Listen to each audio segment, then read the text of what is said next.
Hello everyone, welcome to all of you on my YouTube channel Academic Math. I am Jayaprakash. बेटा आज हम पढ़ेंगे inequalities इन ए triangle कि triangle में inequalities क्या होती है। पहले तो आपको पता होना चाहिए कि इनइक्वालिटी होती क्या है बेटा। जैसे इनइक्वालिटी होती है लेस देन, ग्रेटर देन। आपने देखा होगा कि 5 लेस देन 7, 5 ग्रेटर देन 3, तो ये होती है इनइक्वालिटीज। या 5 ग्रेटर देन इक्वल टू 7, इस टाइप से ना, ये sorry 5 less than equal to 7, ये सब इनइक्वालिटी होती है। तो ट्रायंगल में इनइक्वालिटी क्या होगी, उनकी साइड्स में। जैसे ट्रायंगल की साइड होंगी वो ग्रेटर देन होंगी, लेस देन होंगी, या एंगल ग्रेटर देन होंगे, लेस देन होंगे, तो हम पढ़ेंगे इनइक्वालिटी इन ए ट्रायंगल। अब पहली बात आती है अपने पास फर्स्ट थ्योरम कि if two side of a triangle are unequal, कोई भी दो साइड ट्रायंगल की वो अनइक्वल है, then angle opposite to the largest side is greater. तो इसमें कहना क्या चाह रहा है, जो लार्जेस्ट साइड के अपोजिट जो एंगल होगा वो ग्रेटर होगा। ठीक है जी, मीन्स कहने क्या आता है इसमें कि कोई भी मैं ट्रायंगल बना लेता हूँ इस टाइप से। बेटा मैंने एक ट्रायंगल बनाई ए बी सी, यदि ये एंगल बी लार्जेस्ट है, सबसे बड़ा एंगल है अपने पास, जैसे ये 70 का मान लेता हूँ, ये मैं 50 का कर देता हूँ यहाँ पे, और ये मैं 60 कर देता हूँ। ठीक है जी, तो 70 एंगल है वो अपने पास क्या होगा, लार्जेस्ट हो गया। तो 70 के सामने जो होगा, लार्जेस्ट एंगल के सामने जो साइड होगी वो लार्जेस्ट साइड कहलाएगी। तो AC है ना, वो ग्रेटर देन होगा किससे, BC से और AB, इन दोनों से। ऐसे बेटा अब 60 के सामने जो होगा AB, तो अब AB ग्रेटर देन होगा BC से, मतलब BC स्मॉलेस्ट होगा। तो यहाँ पे AB कर लो और यहाँ पे BC कर लो आप लोग। तो कहने के लिए लार्जेस्ट जो साइड होगी इसमें AC साइड होगी। लार्जेस्ट एंगल के सामने लार्जेस्ट साइड, या लार्जेस्ट साइड के सामने लार्जेस्ट एंगल होता है, ये ध्यान रखना। तो ये कहा है इसने क्या कि if two side of a triangle are unequal, the angle opposite to the largest side is greater.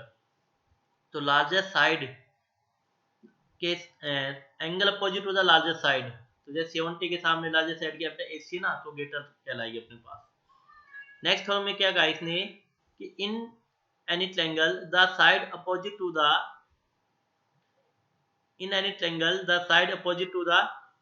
Greatest angle is largest. मतलब लार्जेस्ट साइड के सामने, जैसे AC यहाँ पे लार्जेस्ट साइड है तो इसके सामने ग्रेटेस्ट एंगल होगा।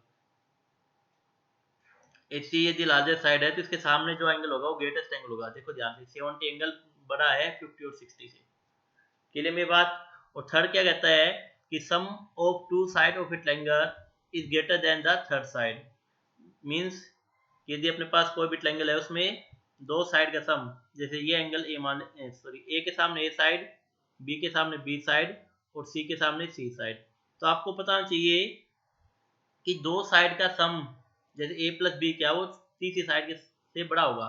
ए प्लस बी क्या है यहाँ पे, BC प्लस AC है। ऐसे ही मैं B प्लस C करूंगा, दो साइड का सम वो A से बड़ा होगा, और ऐसे ही A प्लस C करूंगा वो B से बड़ा होगा बेटा। मतलब कहने क्या अर्थ है कि दो साइड का सम तीसरी साइड से बड़ा होता है, ये आपको ध्यान रखना है। क्लियर में बात भाई। अब देखिए आप लोग, तो आपको एक तो ध्यान रखना है कि लार्जेस्ट एंगल के सामने लार्जेस्ट साइड होती है, और सेकंड लार्जेस्ट साइड के सामने लार्जेस्ट एंगल होता है। ये दो थोड़ा ध्यान रखो। इसके ऊपर एक क्वेश्चन कर लेते हैं हम लोग। इन एनी ट्रायंगल ABC, अपने पास ABC बेटा कोई ट्रायंगल है, जैसे मैं बना लेता हूँ यहाँ पे, इस टाइप मेरे पास कोई ट्रायंगल है ABC, ये A हो गया, ये B हो गया, और ये C हो गया। एंगल A 67, ये हमने कह दिया 67 डिग्री का है। एंगल C 50 का है। तो आपको बताना है largest and the smallest side. तो लार्जेस्ट एंगल के सामने लार्जेस्ट साइड, तो पहले मैं एंगल B निकाल लेता हूँ। तो आप क्या लिखोगे, angle A plus angle B plus angle C is equal to 180 degree. तो एंगल A है 67 प्लस B है 50 प्लस एंगल C हमें निकालना है बेटा 180। तो यहाँ से एंगल C कितना आ जाएगा बेटा, 180 माइनस के 67 और माइनस के 50 आ जाएगा अपने पास। तो इसको हम सॉल्व कर लेंगे, तो एंगल C आ जाएगा बेटा 180 माइनस के 7 117, तो एंगल C आ जाएगा बेटा 63 डिग्री। तो आपने क्या देखा कि एंगल C कितना है, एंगल B निकालना था हमें ना। ये एंगल C की वैल्यू 50 है बेटा, ये एंगल B निकालना हमें। तो एंगल B कितना आएगा अपने पास, एंगल B आ जाएगा अपने पास यहाँ पे 63 डिग्री। तो ये आपके पास 63 आ गया। अब देखो सबसे स्मॉलेस्ट देखो हमें लार्जेस्ट और स्मॉलेस्ट साइड बतानी है, तो मैंने क्या बताया था, लार्जेस्ट एंगल के सामने, तो 67 लार्जेस्ट एंगल है, इसके सामने क्या है बेटा, बीसी है, तो बीसी क्या होगी अपने पास है लार्जेस्ट साइड, तो आप क्या लिखोगे, लार्जेस्ट साइड इज बीसी, और स्मॉलेस्ट साइड क्या होगी, सबसे स्मॉलेस्ट एंगल के सामने वाली साइड, तो सबसे स्मॉलेस्ट एंगल क्या है यहाँ पे 50 है, तो 50 के सामने क्या है ए बी, तो आप क्या लिखोगे कि लार्जेस्ट साइड तो बीसी आएगी और सबसे स्मॉलेस्ट साइड इस ट्रायंगल में ए बी आएगी, मतलब बीसी की जो लेंथ है वो बड़ी होगी और सबसे छोटी लेंथ इसमें ए बी की होगी बेटा। ठीक है जी, तो इसको हम ऐसे लिख सकते हैं कि बीसी है वो बड़ा होगा किससे, एसी से, और एसी है वो बड़ा होगा बेटा ए बी से, मतलब ऐसे होगा अपने पास कि बीसी की लेंथ है वो एसी से बड़ी होगी और एसी की लेंथ है वो ए बी से बड़ी होगी। तो सबसे लार्जेस्ट तो आपको पास क्या दिख गया, सबसे लार्जेस्ट तो आ गया आपके पास बीसी लार्जेस्ट साइड, और सबसे स्मॉलेस्ट साइड क्या आ गई बेटा अपने पास ए बी आ गई, ये सबसे स्मॉलेस्ट साइड आ गई। ठीक है जी, तो यहाँ पे आपको ऐसे करना है, यहाँ पे जो एंगल सी है बेटा 50 है, एंगल ए है वो 67 है, और एंगल बी हमें निकालना है, यहाँ पे बी आएगा, मैंने गलती सी कर दिया था। ठीक है जी, नेक्स्ट क्वेश्चन देखते हैं हम लोग। नेक्स्ट है so that in A right angle triangle, एक बेटा अपने पास राइट एंगल ट्रायंगल है,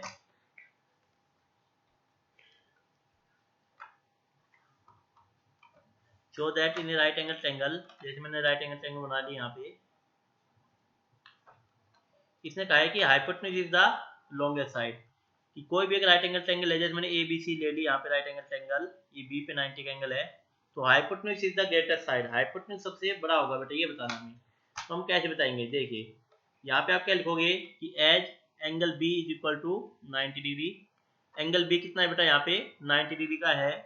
now in triangle A B C, angle A plus angle B plus angle C is equal to 180, हमें पता है तीनों का सम 180 होता है, तो एंगल ए प्लस बी की वैल्यू है बेटा 90 plus angle C is equal to 180, जहाँ से angle A plus angle C कितना आएगा बेटा, ये आएगा 180 माइनस के 90, 90 आ गया, और 90 आने के बाद अपने पास एंगल बी कितना है 90 है, तो यहाँ से हमें क्या मिलेगा कि angle A plus angle C ये कितना है बेटा एंगल बी के इक्वल आ गया, मींस जो एंगल बी है वो angle A plus angle C का कॉम्बिनेशन से मिलकर बना है, मतलब यहाँ से क्या पता चलेगा हमें कि एंगल जो बी है वो ए से बड़ा होगा, ऑब्वियस सी बात है, एंड एंगल जो बी है वो सी से भी बड़ा होगा बेटा, भाई एंगल बी होगा ना वो ए से बड़ा होगा, क्योंकि दोनों का सम जब हम करते हैं ए प्लस सी का तब हमें एंगल बी मिलता है, तो ऑब्वियस सी बात है एंगल बी है वो ए से बड़ा होगा और एंगल बी है वो सी से बड़ा होगा। यदि एंगल बी ए से बड़ा है तो इसका अर्थ क्या है, एंगल बी के सामने क्या साइड है, देखो ध्यान से AC है, तो दिस इंप्लाइज AC है वो ग्रेटर देन हो जाएगा बेटा A के सामने वाली साइड से, तो A के सामने क्या है बेटा BC है, A के सामने वाली साइड क्या है BC। आल्सो एंगल B के सामने क्या है बेटा AC साइड है, तो AC बड़ा हो जाएगा एंगल C के सामने वाली लेंथ के, और एंगल C के सामने क्या है बेटा, देखो ध्यान से एंगल C के सामने है AB, तो AC किससे बड़ा हो जाएगा AB से बड़ा हो जाएगा। तो यहाँ पे हमने क्या देखा कि जो AC है, जो AC है बेटा वो BC से बड़ा है, और जो AC है वो AB से बड़ा है, मतलब जो AC लेंथ अपने पास, ये जो राइट एंगल ट्रायंगल है इसमें जो AC लेंथ है बेटा दिस वन, ये अपने पास AB से बड़ी लेंथ है और ये BC से बड़ी लेंथ है, तो दोनों से बड़ी है, तो क्या हो गया this implies AC is the largest side in triangle ABC। AC क्या होगी बेटा लार्जेस्ट साइड होगी और इन ट्रायंगल ABC में, और AC लार्जेस्ट साइड हो गई, और AC है क्या अपने पास हाइपोटेन्यूज होती है ना, क्योंकि राइट एंगल ट्रायंगल है, सो hypotenuse is largest, hypotenuse is largest in triangle in right angle triangle, hypotenuse is largest in right angle triangle ABC, तो जो लेंथ ऑफ हाइपोटेन्यूज है बेटा वो लार्जेस्ट हो जाएगी in right angle triangle ABC में। ठीक है जी, तो सिंपल से कॉन्सेप्ट है, इंपॉर्टेंट कॉन्सेप्ट है, आपको अच्छे से करना है कॉन्सेप्ट, इसको आपको लेफ्ट नहीं करना है, CBSE से ये कॉन्सेप्ट हटा दिया गया है, लेकिन मैं आपसे रिक्वेस्ट करता हूँ कि इस कॉन्सेप्ट को आप लेफ्ट ना करें, इस कॉन्सेप्ट को आप अच्छे से समझे, काफ़ी यूजफुल कॉन्सेप्ट है, आगे भी काम आएगा आपकी। ठीक है जी, और आज के लिए हम इतना ही करेंगे, नेक्स्ट लेक्चर में हम नेक्स्ट इसके ऊपर क्वेश्चंस देखेंगे, और भी इंटरेस्टिंग क्वेश्चन जो अच्छे क्वेश्चन होंगे, और आई होप सभी ने चैनल को सब्सक्राइब कर दिया होगा, वीडियो आप देख रहे होंगे, नहीं किया तो चैनल को जरूर सब्सक्राइब कीजिए for watching further video. Thank you and have a nice day.